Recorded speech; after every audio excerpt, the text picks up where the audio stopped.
Aziz do'stlar, ayni damda Turkman gilamlari do'konidamiz. Menga ma'lumki, o'zim bilgan ma'lumotlarga qaraganda, dunyoda eng mashhur ikkita gilam bor. Ikkita millat gilamlari dunyoga mashhur. Birinchisi Eronning gilamlari bo'lsa, ikkinchisi Turkman gilamlari. Ko'rib turibsizki, Turkman gilamlari bular haqiqiy qo'lda to'qilgan gilamlar ekan. Juda ajoyib, haqiqiy o'zini turkmanlarda o'zini milliy an'anaviy gilamlari, juda ajoyib san'at asarlari desam to'g'ri bo'ladi. Mana bunday bu gilamlar, mana bunday gilamlar bor, juda ajoyib.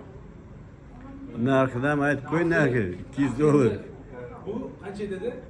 Kvadrati $200. Buni kvadrati $200 ekan. Qo'yni shu qo'lda to'qilganligi uchun. İpek. Mana buni esa buni dedi 1 kvadrati $300 dedi. Bu ham qo'lda to'qilgan ekan. Haqiqiy shu o'zini Turkman milliy gilamlari. Mana bu yoqda ham do'konlar bor. Ko'rishingiz mumkin. Gilamlar bor.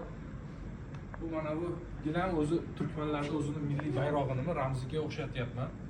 Ko'p ko'rganman. Endi o'rnida aytadigan bo'lsam, o'zim juda ham etnografiyaga qiziqaman, ya'ni millatlar, davlatlar, ularda shakllanishi. Bizga ma'lumki, o'zi O'zbekiston juda ham tarixiy mamlakat, siyosati, davlatchiligi, millatchiligi juda ham ko'p buyuk davlat, lekin bizning atrofimizda bugungi kunda turkman xalqi yashab kelmoqda.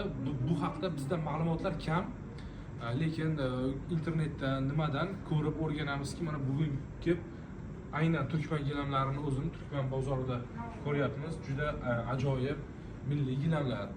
Kelib ko'rsa bo'ladi. Bu haqiqiy san'at asarlari.